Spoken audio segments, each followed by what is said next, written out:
ಈ ಮೂಗನ್ನ ನೋಡಿ, ಇದು ಸಂಪೂರ್ಣವಾಗಿ ನಂದಲ್ಲ. ನಿಜ ಹೇಳ್ಬೇಕಾದ್ರೆ ನಿಮ್ಮ ಮೂಗು ಕೂಡ ಸಂಪೂರ್ಣವಾಗಿ ನಿಮ್ದಲ್ಲ. ಮೂಗು ಮಾತ್ರವಲ್ಲ, ನಾವು ನಡೆಯುವ ರೀತಿ, ಮಾತನಾಡುವ ರೀತಿ, ನಮ್ಮ ಮೈ ಬಣ್ಣ, ಕಣ್ಣು ಮತ್ತು ಸ್ವಲ್ಪ ಮಟ್ಟಿಗೆ ನಾವು ಯೋಚಿಸುವ ರೀತಿ ಕೂಡ ನಮ್ದೇ ಆಗಿರೋದಿಲ್ಲ. ನಮ್ದಲ್ದಿದ್ರೆ ಇನ್ಯಾರ್ದು? ಬನ್ನಿ ಈ ವಿಡಿಯೋದಲ್ಲಿ ನೋಡೋಣ. ಒಂದು ಮಗು ಜನಿಸಿದಾಗ ಎಲ್ಲರೂ ಮೊದಲು ಹೇಳೋದು ಇದನ್ನೇ, ಹೇ ಅವನು ಅಮ್ಮನ್ ತರ ಕಾಣ್ತಾನೆ, ಅಥವಾ ಕಣ್ಣುಗಳು ಅವನ ಅಪ್ಪನ್ ತರ ಇದೆ, ಮತ್ತೆ ಕಿವಿ ಅವನ ಅಜ್ಜಿ ತರ ಇದೆ ಅಂತ. ಇದು ಎಲ್ಲದಕ್ಕೆ ಸಿಂಪಲ್ ಆದ ವಿವರಣೆ ಅಂದ್ರೆ ಅದು ಜೆನೆಟಿಕ್ಸ್. ಆದ್ರೆ ಇದಲ್ಲದೆ ಇನ್ನೂ ಹಲವಾರು ಅಂಶಗಳಿವೆ. ಇಲಿಗಳ ಮೇಲೆ ಮಾಡಿದಂತ ಒಂದು ಇಂಟ್ರೆಸ್ಟಿಂಗ್ ಪ್ರಯೋಗವಿದೆ. ವಿಜ್ಞಾನಿಗಳು ಇಲಿಗಳಿಗೆ ಒಂದು ನಿರ್ದಿಷ್ಟವಾದ ಸೆಂಟ್ ಅನ್ನ ಮೂಸಿ ನೋಡುವಂತೆ ಮಾಡ್ತಾರೆ.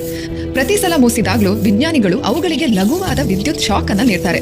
ಇದರಿಂದಾಗಿ ಆ ಇಲಿಗಳು ಆ ವಾಸನೆಗೆ ಹೆದರೋಕೆ ಶುರು ಮಾಡ್ತವೆ. ಈಗ ಇಂಟ್ರೆಸ್ಟಿಂಗ್ ಆಗಿರೋ ವಿಷಯ ಏನಂದ್ರೆ, ಆ ಇಲಿಗಳ 2ನೇ ಪೀಳಿಗೆ ಕೂಡ ಬೇರೆ ಯಾವ ವಾಸನೆಗೂ ಹೆದರದೆ ವಿದ್ಯುತ್ ಶಾಕ್ ಕೊಡದೇ ಇದ್ರು ಈ ಒಂದು ವಾಸನೆಗೆ ಹೆದರ್ಕೊಳ್ತಾ ಇದ್ವು. ಕೇವಲ 2 ಪೀಳಿಗೆ ಯಾಕೆ, 3ನೇ ಪೀಳಿಗೆ ಇಲಿಗಳು ಕೂಡ ಈ ವಾಸನೆಗೆ ಬಲವಾದ ಪ್ರತಿಕ್ರಿಯೆಯನ್ನ ತೋರಿಸ್ತಾ ಇದ್ವು. ಇಲಿಗಳಷ್ಟೇ ಅಲ್ಲ, ನಿಸರ್ಗದತ್ತ ಸ್ವಲ್ಪ ಗಮನ ಹರಿಸಿದ್ರೆ ಪ್ರಕೃತಿಯ ಅಸಾಧಾರಣ ಮಟ್ಟದ ಬುದ್ಧಿವಂತಿಕೆಯನ್ನ ನಾವು ಗಮನಿಸಬಹುದು. ಕೆಲವು ಪಕ್ಷಿಗಳು ಸಂತಾನೋತ್ಪತ್ತಿಗಾಗಿ ಸೈಬೀರಿಯಾದಿಂದ ರಾಜಸ್ಥಾನದ ರಾಷ್ಟ್ರೀಯ ಉದ್ಯಾನವನಕ್ಕೆ ವಲಸೆ ಹೋಗ್ತವೆ. ಅಲಾಸ್ಕಾದ ಸಾಲ್ಮನ್ಗಳು ತಮ್ಮ ಇಡೀ ಜೀವನದಲ್ಲಿ 1 ಬಾರಿ ಸಮುದ್ರದಿಂದ ನದಿಗೆ ಅಭಿಮುಖವಾಗಿ ಚಲಿಸಿ ಹೊಸ ಮೀನುಗಳಿಗೆ ಜನ್ಮ ಕೊಟ್ಟು ಸಾವನ್ನಪ್ತವೆ. ಅಂಡ್ ಅವುಗಳ ಮುಂದಿನ ಪೀಳಿಗೆ ಕೂಡ ಯಾರು ಹೇಳಿಕೊಡದೆ, ಯಾವುದೇ GPS ಇಲ್ಲದೆ ಮತ್ತೆ ಅದೇ ಜಾಗಕ್ಕೆ ಬರ್ತವೆ. ಯೋಗ ವಿಜ್ಞಾನದಲ್ಲಿ ಇದನ್ನ ಕರ್ಮ ಅಥವಾ ಮೆಮರಿ ಅಂತ ಕರೀತಾರೆ. ಇಲ್ಲಿ ಮೆಮರಿ ಅಂದ್ರೆ ಆ ವ್ಯಕ್ತಿಯ ಬಗ್ಗೆ ನಿಮಗೆ ಇರೋ ಭಾವನೆ ಅಥವಾ ನೆನಪುಗಳಲ್ಲ, ಬದಲಾಗಿ ನಾವು ಮಾತಾಡ್ತಾ ಇರೋದು ಜೆನೆಟಿಕ್ ಮೆಮರಿ, ಸಬ್ ಕಾನ್ಶಿಯಸ್ ಮೆಮರಿ ಅಂತಹ ಸೂಕ್ಷ್ಮ ಆಯಾಮಗಳ ಬಗ್ಗೆ. ಕರ್ಮ ಅಥವಾ ಮೆಮರಿಯನ್ನ ಹಲವು ಪದರಗಳಾಗಿ ವಿಂಗಡಣೆ ಮಾಡಬಹುದು. ಅದನ್ನ ನಾವು ಇನ್ನೊಂದು ವಿಡಿಯೋದಲ್ಲಿ ನೋಡೋಣ. ಆದ್ರೆ ಈ ವಿಡಿಯೋದಲ್ಲಿ ನಾವು ಪಿತೃಪಕ್ಷದ ಬಗ್ಗೆ ಸ್ವಲ್ಪ ತಿಳ್ಕೊಳ್ಳೋಣ. ನಮ್ಮ ದಿನನಿತ್ಯದ ಜೀವನದಲ್ಲಿ ನಮ್ಮ ಪೂರ್ವಜರ ನೆನಪುಗಳ ಮಹತ್ವವನ್ನ ಗುರುತಿಸುವ ಬುದ್ಧಿವಂತಿಕೆಯನ್ನ ನಮ್ಮ ಭಾರತೀಯ ಸಂಸ್ಕೃತಿಯು ಹೊಂದಿತ್ತು. ಇದರಿಂದ ಪ್ರಯೋಜನ ಪಡೆಯುವ ಸಲುವಾಗಿ ವಿವಿಧ ಸಮುದಾಯಗಳು ಅನೇಕ ಆಚರಣೆಗಳನ್ನು ಅನುಸರಿಸುತ್ತವೆ. ಇದನ್ನ ಸಾಮಾನ್ಯವಾಗಿ ಶ್ರಾದ್ದ ಅಥವಾ ಪಿತೃಪಕ್ಷ ಅಂತ ಕರೆಯಲಾಗುತ್ತೆ. ಯೋಗ ವಿಜ್ಞಾನದಲ್ಲಿ ಹೇಳ್ತಾರೆ, ನಿಮ್ಮ ಪೂರ್ವಜರ ನೆನಪುಗಳು ನಿಮ್ಮೊಳಗೆ ಬಲವಾಗಿ ಕಾರ್ಯನಿರ್ವಹಿಸ್ತಾ ಇದ್ರೆ ಅದು ನಿಮ್ಮ ಜೀವನದ ಚಟುವಟಿಕೆ ಮತ್ತು ಗುರಿಗಳ ಮೇಲೆ ಪರಿಣಾಮ ಬೀರಬಹುದಂತ. ನೀವು ಗಮನಿಸಿರಬಹುದು, ಒಬ್ಬ ರೈತನ ಮಗನಿಗೆ ಬೇಸಾಯ ಮಾಡೋದು ಇತರರಿಗಿಂತ ಹೆಚ್ಚು ಸ್ವಾಭಾವಿಕವಾಗಿ ಬರುತ್ತೆ. ವ್ಯಾಪಾರಿಯ ಮಗನಿಗೆ ವ್ಯಾಪಾರ ಅವನ ರಕ್ತದಲ್ಲೇ ಇರುತ್ತೆ ಅಂತ ಹೇಳ್ತಾರೆ. ಆದ್ರೆ ಒಬ್ಬ ರೈತನ ಮಗ ಅಥವಾ ವ್ಯಾಪಾರಿಯ ಮಗ ಬೇರೆ ಹೊಸದೇನಾದ್ರೂ ಮಾಡೋಕೆ ಬಯಸಿದ್ರೆ ಏನ್ ಮಾಡ್ಬೇಕು? ಆಗ ತಮ್ಮ ಪೂರ್ವಜರ ಕಾರ್ಮಿಕ್ ಮೆಮರಿಯಿಂದ ತಮ್ಮನ್ನ ಸ್ವಲ್ಪ ದೂರ ಮಾಡಿಕೊಳ್ಳೋದು ಸಹಾಯಕವಾಗಿರುತ್ತೆ ಮತ್ತು ಹೊಸ ಮಾರ್ಗದಲ್ಲಿ ಸಾಗೋಕೆ ಮತ್ತಷ್ಟು ಸುಲಭವಾಗುತ್ತೆ.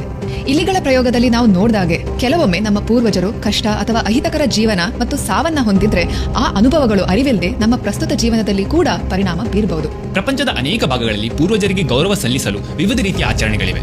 ಜಪಾನ್ನಲ್ಲಿ ಪೂರ್ವಜರ ಆರಾಧನೆ ಒಂದು ಮುಖ್ಯ ಆಚರಣೆಯಾಗಿದೆ. ಇತರ ದೇಶಗಳಲ್ಲಿ ಜನರು ತಮ್ಮ ಪ್ರೀತಿಪಾತ್ರರ ಸಮಾಧಿಗೆ ಭೇಟಿ ನೀಡಿ ಹೂಗಳನ್ನು ಅರ್ಪಿಸುತ್ತಾರೆ ಮತ್ತು ತಮಗೆ ನೀಡಿದ ಈ ಜೀವನಕ್ಕಾಗಿ ಅವರಿಗೆ ಧನ್ಯವಾದ ಹೇಳ್ತಾ ಸ್ವಲ್ಪ ಸಮಯ ಮೌನದಿಂದ ಸಮಯ ಕಳೆಯುತ್ತಾರೆ.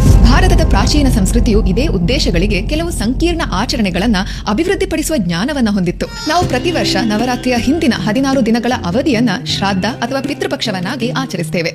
ಪಿತೃಪಕ್ಷದ ಕೊನೆಯ ದಿನ ಮಹಾಲಯ ಅಮಾವಾಸ್ಯೆ ಆಗಿರುತ್ತೆ ಮತ್ತು ಈ ದಿನವನ್ನ ಒಂದು ಪ್ರಬಲ ರಾತ್ರಿ ಅಂತ ನಂಬಲಾಗಿದೆ. ಈ ಅವಧಿಯಲ್ಲಿ ನಮ್ಮ ದೇಶದಲ್ಲಿ ಜನರು ಅಗತ್ಯವಿರುವವರಿಗೆ ಬಟ್ಟೆಗಳನ್ನ ಹಂಚ್ತಾರೆ ಹಾಗೂ ಕಾಗೆಗಳಿಗೆ ಆಹಾರವನ್ನ ನೀಡ್ತಾರೆ.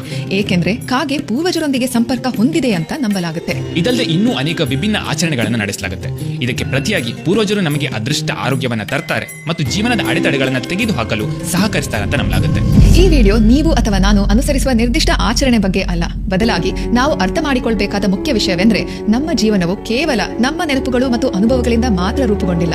ನಮ್ಮ ಜೀವನದ ಅನುಭವದ ಮೇಲೆ ಪರಿಣಾಮ ಬೀರೋ ಹಲವಾರು ಇತರ ಪ್ರಭಾವಗಳೂ ಇರಬಹುದು. ಒಂದು ಕಂಪನಿಯಲ್ಲಿ ಬೆಳೆಯೋಕೆ ಹೇಗೆ ನಮ್ಮ ಮ್ಯಾನೇಜರ್ ಹಾಗೂ ಸಹೋದ್ಯೋಗಿಗಳ ಸಹಕಾರ ಬೇಕೋ, ಅದೇ ರೀತಿ ಕನಿಷ್ಠ ಸಂಘರ್ಷದೊಂದಿಗೆ ಜೀವನವನ್ನ ಸಾಗಿಸೋಕೆ ನಮ್ಮ ಅಸ್ತಿತ್ವವನ್ನು ರಚಿಸೋದ್ರಲ್ಲಿ ಪಾಲುದಾರರಾದ ನಮ್ಮ ಪೂರ್ವಜರ ಸಹಕಾರವನ್ನ ಪಡ್ಕೊಳ್ಳೋದು ಕೂಡ ಮುಖ್ಯವಾಗಿದೆ. ಇಂದು ನಾವು ಬಳಸುವ ಭಾಷೆ, ಉಡುಪುಗಳು ಹಾಗೂ ಕಟ್ಟಡಗಳಂತ ಬಹುತೇಕ ಸಂಗತಿಗಳು ನಮ್ಮ ಪೂರ್ವಜರಿಂದ ಬಂದಿದೆ. ನಾವು ಸಾಮಾನ್ಯವಾಗಿ ಈ ವಿಷಯಗಳನ್ನ ಲಘುವಾಗಿ ತೆಗೆದುಕೊಳ್ತೇವೆ. ಆದ್ರೆ ನಮ್ಮ ಪೂರ್ವಜರು ಇಲ್ಲದೆ ನಾವು ಇಂದು ಇರ್ತಾ ಇರಲಿಲ್ಲ. ನಮ್ಮೆಲ್ಲರ ಜೀವನ ಈಗಿರೋ ರೀತಿ ಇರ್ತಾ ಇರಲಿಲ್ಲ. ಆದ್ರಿಂದ ನಿಮ್ಮ ಅಸ್ತಿತ್ವವನ್ನು ರಚಿಸೋದ್ರಲ್ಲಿ ಪಾಲುದಾರರಾದ ನಿಮ್ಮ ಪೂರ್ವಜರಿಗೆ ಕೃತಜ್ಞತೆಯನ್ನ ಸಲ್ಲಿಸೋದನ್ನ ಯಾವತ್ತೂ ಮರಿಬೇಡಿ.